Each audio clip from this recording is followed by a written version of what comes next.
Atos dos Apóstolos, capítulo de número 2, do 37 a 47, diz-nos assim: ouvindo eles isto, compungiram-se em seu coração e perguntaram a Pedro e aos demais apóstolos: que faremos, varões irmãos?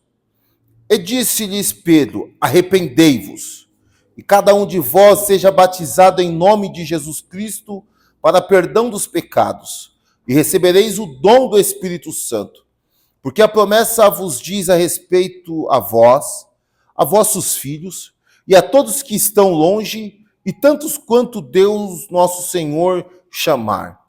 E com muitas outras palavras, isso testificava e os exortava, dizendo: salvai-vos desta geração perversa. De sorte que foram batizados que de bom grado receberam a palavra, e naquele dia agregaram-se quase 3.000 almas. 42. E perseveravam na doutrina dos apóstolos, e na comunhão, e no partir do pão e nas orações. Em cada alma havia temor, e muitas maravilhas e sinais se faziam pelos apóstolos. Todos os que criam estavam juntos e tinham tudo em comum. Vendiam suas propriedades e fazendas, repartiram com todos, segundo cada um tinha necessidade. E perseverando unânimes todos os dias no templo, e partindo o pão em casa, comiam juntos, com alegria e singeleza de coração, louvando a Deus e caindo na graça de todo o povo. E todos os dias acrescentava o Senhor à igreja aqueles que se haviam de salvar. Diga amém. Todos os irmãos sabem que esse texto vai nos apontar o nascimento, o início da igreja do Senhor Jesus aqui na terra.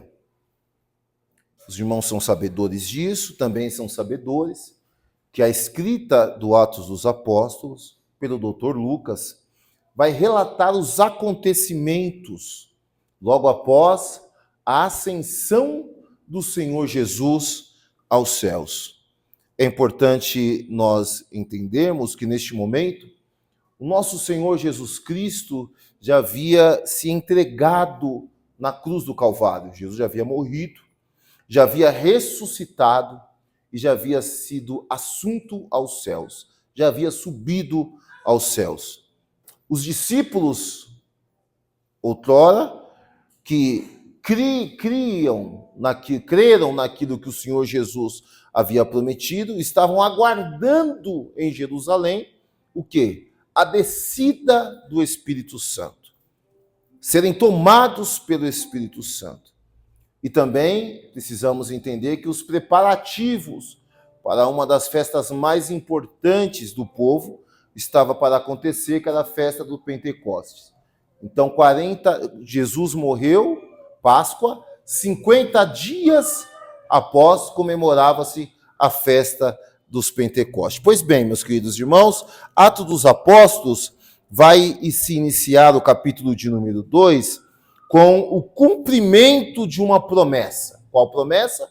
A promessa que Deus fez através do profeta Joel, capítulo 2, a partir do versículo 28, que seria a descida do Espírito Santo. Promessa esta feita também pelo Senhor Jesus, capítulo de número 1 do Atos dos Apóstolos, versículo de número 8, são palavras do Senhor Jesus. Mas recebereis a virtude.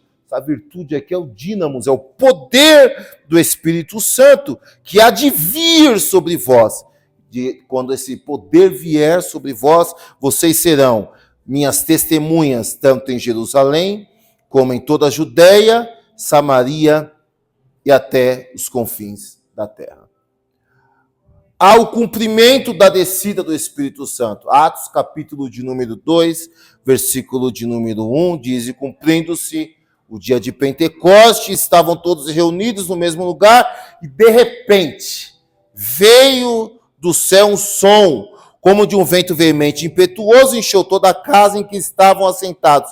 E foram vistas por eles línguas repartidas como que de fogo, os quais pousaram sobre cada um deles. E todos os que permaneceram ali, aguardando a promessa, foram cheios do Espírito Santo e começaram a falar em outras línguas, conforme o Espírito Santo lhes concedia que falasse. Acontece isso. Começa-se um burburinho, um movimento no meio do povo. E aí Pedro, ele começa a pregar. Pedro prega sobre aquela promessa. Pedro prega sobre Jesus. Pedro prega sobre a ascensão do Senhor Jesus. Pedro prega sobre a vitória do Senhor Jesus. Pedro prega sobre o evangelho do Senhor Jesus. E a Bíblia diz que ao encerrar esta pregação, almas se rendem. Almas se entregam. A Bíblia diz que após o povo ouvir aquela mensagem, eles compungiram em seus corações. Abra aí, capítulo de número 2, versículo de número 37, diz: e ouvindo eles isto, compungiram-se em seus corações, em seu coração. Compungir, irmãos, essa palavra compungir, no grego, significa ser perfurado. Significa ser transpassado. Significa ser profundamente atingido. E eu gostei dessa explicação.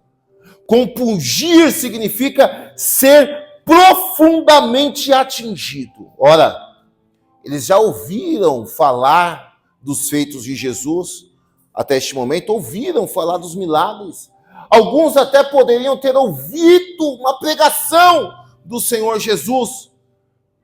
E mesmo assim, possa ser que nenhum deles haviam terem seus corações abertos para receber. Mas quando Pedro, cheio do Espírito Santo,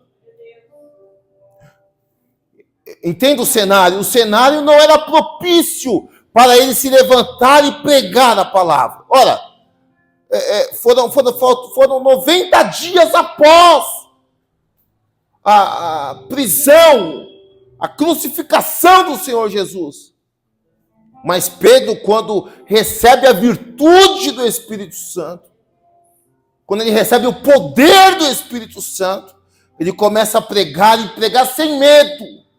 Prega com uma autoridade tão grande, que os corações daqueles que o ouviam se sentiram profundamente atingidos. De uma forma que eles olham a condição que eles estavam e dizem fazem a seguinte pergunta: o que nós vamos fazer então? Aqui, irmãos, no versículo de número 2, no versículo de número 37, eles perguntam para Pedro e os demais apóstolos: que faremos, varões e irmãos? Essa situação, irmãos, eles conseguem observar a situação que eles viviam.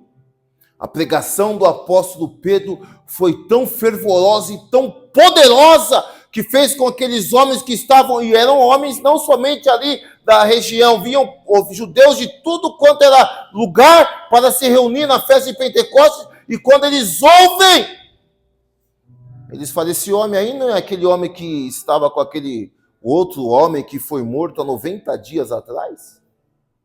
Esse homem deveria estar se escondendo, deveria estar com medo, deveria ter abandonado essa nova religião, porque Jesus era tido como uma seita, essa nova seita. Não, mas Pedro estava tomado pelo Espírito Santo. E a Bíblia diz que ele, tomado pelo Espírito Santo, ele dá a receita para aqueles que queriam e desejavam viver uma vida nova em Cristo Jesus. Compungiram em seus corações, eles foram profundamente atingidos. Sabe qual é a nossa realidade nos dias de hoje?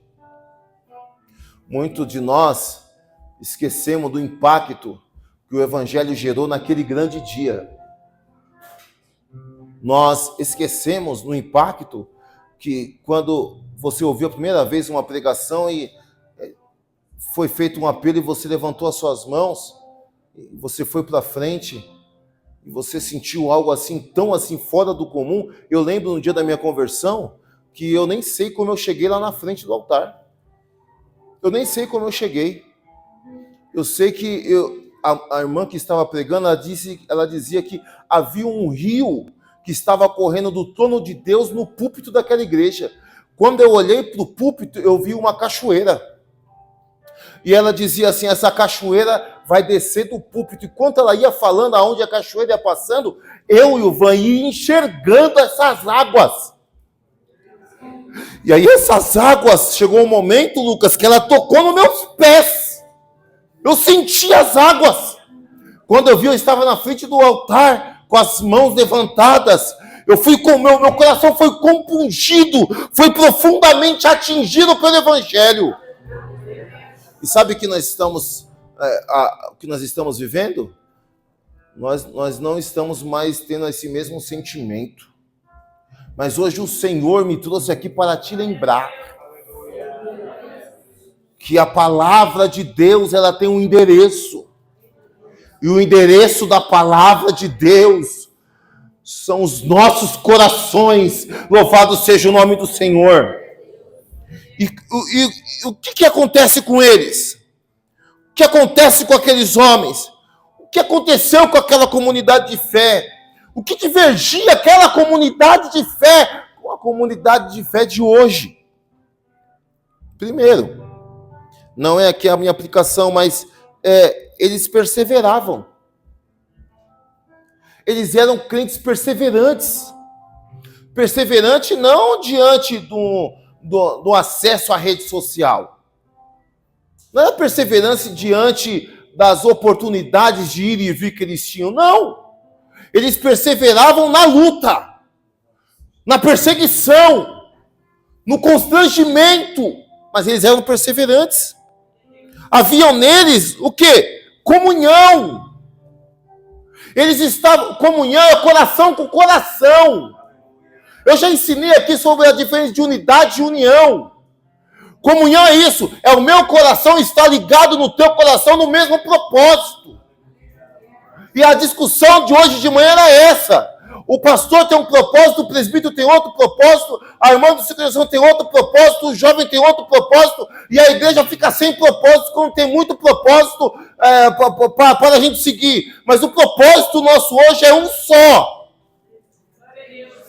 É estar diante de Deus e prestar a Ele um culto que agrade a Ele. Mas o culto não é de 2 horas, não. O culto é de segunda a segunda, de janeiro a janeiro. Entre ano e ano eu preciso estar cultuando a Deus. Propósito.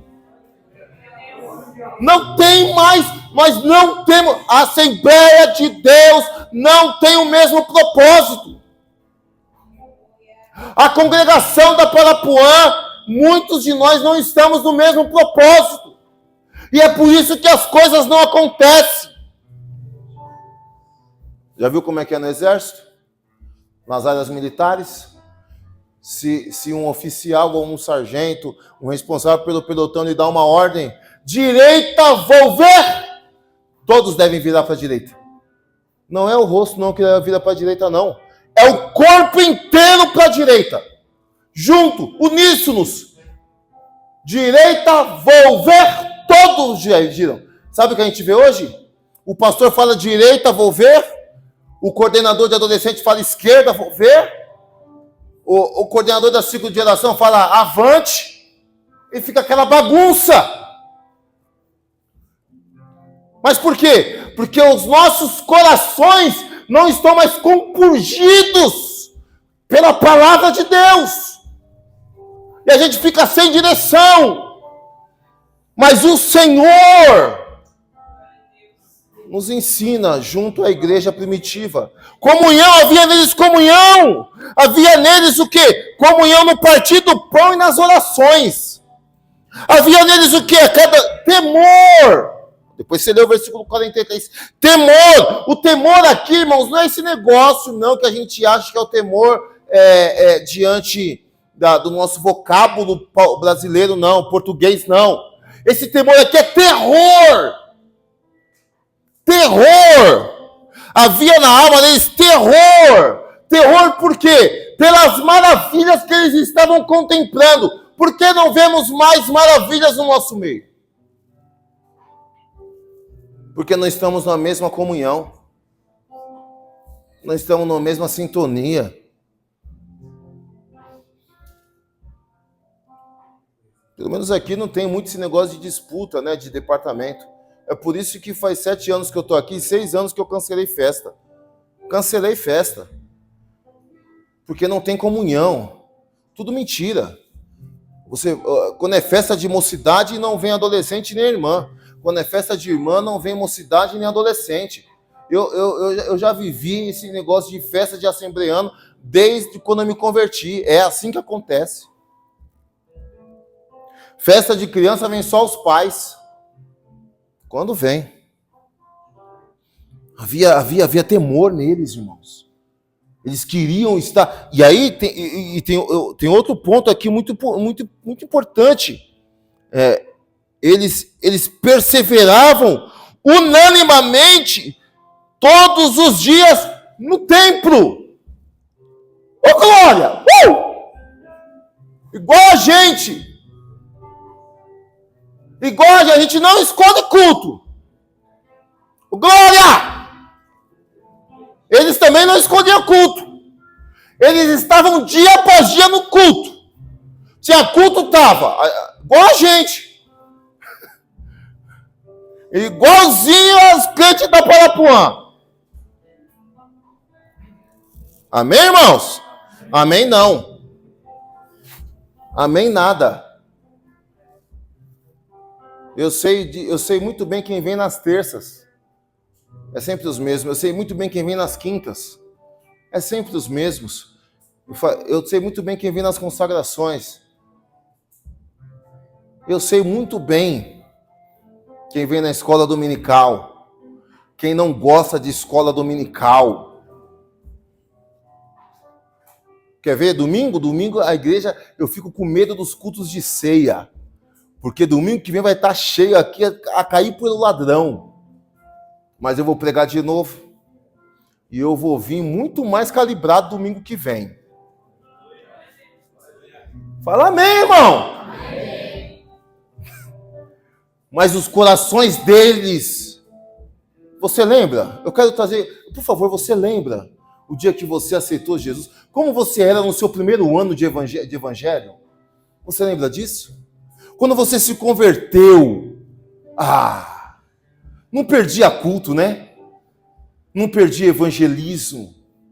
Começou a ler a Bíblia de uma forma, não é? Você não lia mais Clarice Lispector. Você não lia mais essas coisas, né? Você não lia, você lia a Bíblia. Você lia a Bíblia, você queria a Bíblia.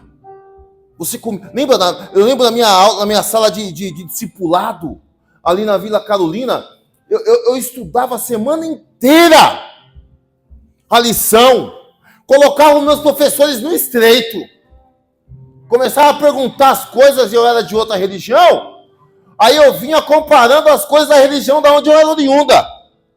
Aí os irmãos falavam assim, não, irmão, não é assim, mas não é assim, então me explica como é. Eu tinha fome. Você ainda tem fome de Deus? Não, fala a verdade, não responde não. Responde para você. Você ainda tem fome? Eu estou há 30 anos, 50 anos no evangelho, mas a sua fome já passou? Ou você ainda continua com fome de Deus, buscando a Deus? Esta noite, Deus quer que nós voltemos ao jardim da inocência. Para de ficar olhando para o lado direito, para o lado esquerdo, para o problema do irmão A, para a pregação do irmão B. Para de fazer isso para o erro do irmão. Para! Volte a ter comunhão com Deus. Deus está te perguntando, aonde tu estás? Está se escondendo? Dá para glorificar o nome do Senhor, irmão? Eles percebem a situação deles. Eles percebem a condição que eles tinham. E aí a pergunta deles é essa. O que faremos, varões e irmãos? Primeiro, Pedro responde. Primeiro, Pedro diz, arrependam-se. Olha aí. Ele disse-lhe Pedro, arrependei-vos. arrependei-vos. O arrependei-vos aqui no grego é metanoia, que é mudança de mente, mudança de consciência, mudança de postura, mudança de posição. Arrependei-vos. E a gente acha que precisa se arrepender só uma vez. Eu tenho que me arrepender diuturnamente dos meus atos, das minhas ações, dos meus pensamentos. Deixa eu te fazer uma pergunta. Quer voltar a sentir a presença de Deus? Porque hoje a gente joga a culpa do pastor. A gente joga a responsabilidade do pregador.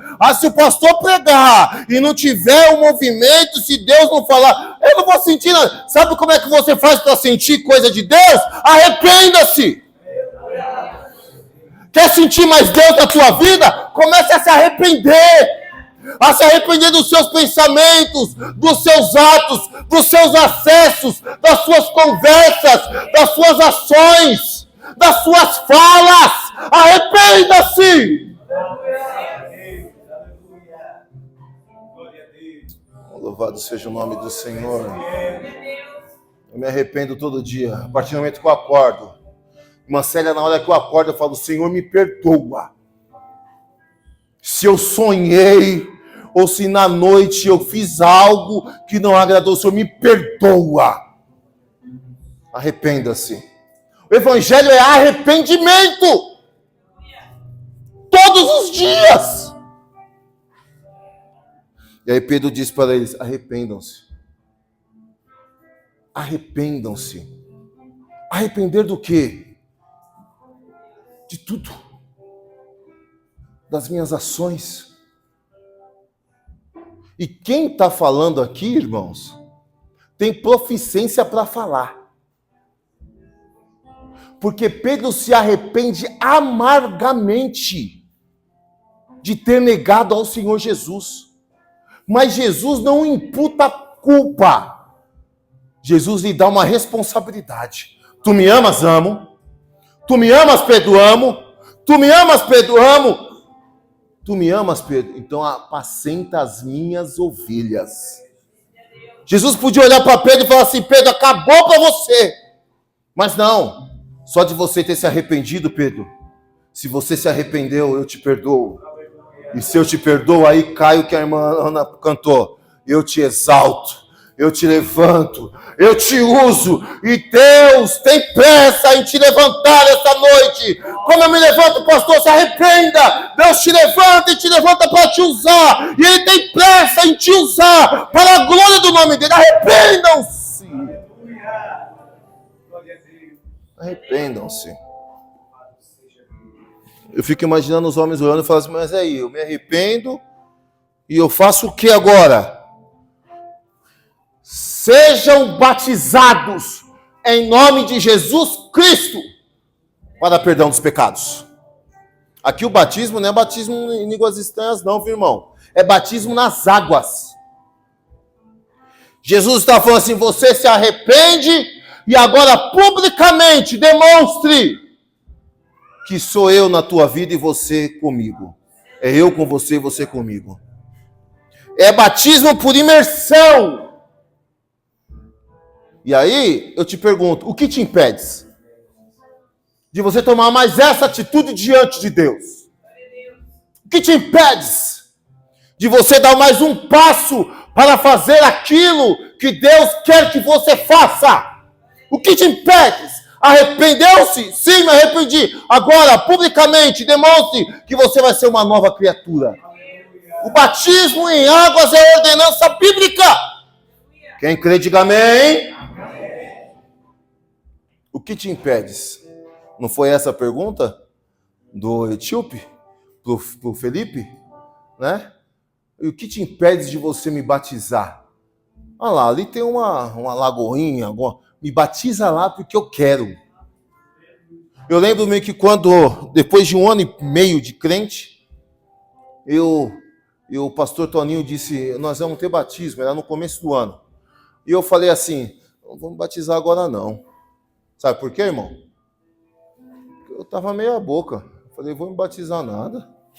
Não, vou me batizar não. Depois que se batiza, pronto. Já foi. E aí você fica meio na... Ai, será que eu vou? Será que eu não vou? Aí eu falei, pastor, eu não vou não. Falei, Alex, você já está fazendo um trabalho bonito. Você é firme aí na mocidade. Trabalha aí no evangelismo. Por que você não vai se batizar? Eu falei assim, não.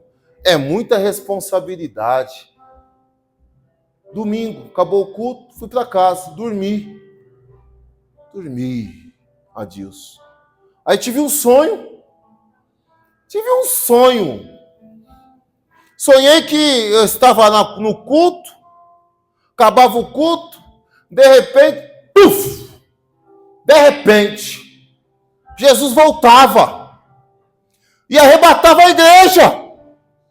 E eu via Jesus vindo em glória, lindo, arrebatava a igreja, e eu vi os irmãos subindo, eu vi os irmãos sendo transformados, não sei se vai ser daquele, mas eu vi os irmãos sendo transformados, subindo. E sabe aquele negócio de avião desgovernado? Eu via tudo isso. Parecia que eu estava fora do ambiente e o ambiente acontecendo. Aí eu ficava alegre, irmã Miriam, e falava, agora vai ser eu também vou ser transformado. Aí uma voz falava para mim assim, você não. Você não. Você não. Você teve tempo e não o fez. Falei, meu Deus, por que não? Aí eu não entendi. Porque eu estava negligenciando o batismo em águas. O que te impede? Pastor, já sou batizado, mas o que te impede de ser um crente melhor? O que te impede de ser um crente mais comprometido? O que te impede de ser um crente ajudador? O que te impede de ser um crente intercessor? O que te impede de ser um crente obediente? Dá uma glória para eu continuar, em nome de Jesus. Falta só mais um tópico que eu prometo que eu paro, mas dá mais um glória aí para me dar coragem. Amém. O que te impede? Para as duas irmãs que semana que vem serão apresentadas, vai entendendo. Vocês têm uma semana para ver se vão querer mesmo cair nas garras de um pastor desse. Vai orando. É daqui para o mais duro ainda. O povo já conhece. O que te impede? Já me converti, me arrependi. Qual o meu próximo passo? Batismo em águas. Estou preparado. Você nunca vai estar preparado, querido. Deixa que Deus te prepare. Louvado seja o nome do Senhor. Deixa que Deus te prepare. E aí eles pensam, mas só isso? Não! Terceiro, aceitem o dom do Espírito Santo. Eles entendem que eles precisavam se arrepender, eles precisavam ser batizados nas águas e receber o dom do Espírito Santo. Sabe por quê, irmão? Porque para eu continuar desejando ter uma vida de arrependimento, para eu querer continuar nessa trajetória chamada via do Evangelho, essa peregrinação, eu preciso ser cheio do Espírito Santo. Pedro sabia que se eles ficassem ali, se eles ouvissem a palavra, se eles aceitassem a palavra, se eles se arrependessem, se eles fossem batizados, mas se não crescem na tomada do Espírito Santo sobre a vida deles, eles não dariam continuidade. E assim é com a gente também. Tem crente que não aceita mais ser tomado pelo Espírito Santo. Mas nessa noite eu te convido. Permita-se ser tomado pelo Espírito Santo. Permita-se ser possuído pelo Espírito Santo. Permita-se ser cheio até ser transbordado pelo Espírito Santo.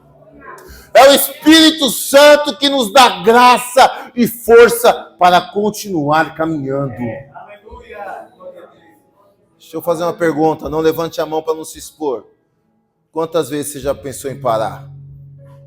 Quantas vezes você já pensou em desistir? Quantas vezes você não olhou o cenário e disse, olha, não tem jeito não. Eu acho que tudo isso é coisa da minha cabeça. Não é. Hoje o Espírito Santo, enquanto nós falávamos essa manhã, o Espírito Santo falou comigo e disse, eu ainda dou dom de língua.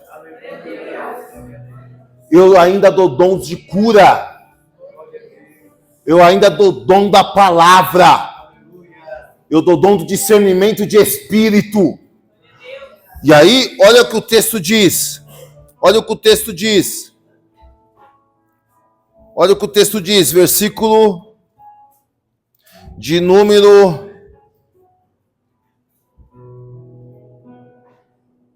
39. Porque a promessa diz respeito a vós, os que estavam ali, a vossos filhos e a todos os que estão longe. Aí ele coloca 2 pontos. Esse longe é do quê? Não é só longe de questão territorial. Isso aqui é de século em século, anos e anos, tempos e tempos. A tantos quanto Deus, nosso Senhor, chamar. Essa promessa que Pedro está pregando, que foi profetizada por Joel e pelo Senhor Jesus, ela cabe a nós aqui esta noite. Dia 3 de maio de 2026, você foi chamado para o arrependimento, chamado para o batismo em água, chamado para ser cheio do Espírito Santo. Se você crê esta noite, o Espírito Santo te toma pela tua mão, te coloca de pé, te enche e te faz transbordar no Espírito Santo. Jesus batiza aqui esta noite no Espírito Santo. Jesus dá dom de cura, dom de profecia. Não enterre o dom que Deus te deu. Glória a Deus. Aleluias. Aleluia. Aleluia. Glória a Deus. Atos dos Apóstolos,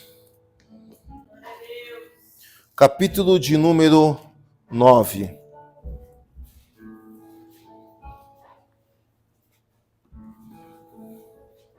Versículo de número 5. E ele disse, quem és, Senhor? E disse o Senhor, eu sou Jesus, a quem tu persegues. Dura para ti recalcitrar contra os aguilhões. E esteve, versículo 9, e esteve 3 dias sem ver, não comeu, nem bebeu. Versículo de número 15, disse-lhe, porém, o Senhor, vai, porque este é para mim um vaso escolhido, para levar o meu nome diante dos gentios, e dos reis, e dos filhos de Israel. E eu lhe mostrarei o quanto deve padecer pelo meu nome. Louvado seja o nome do Senhor. Vai, porque este é para mim um vaso escolhido, para levar o meu nome.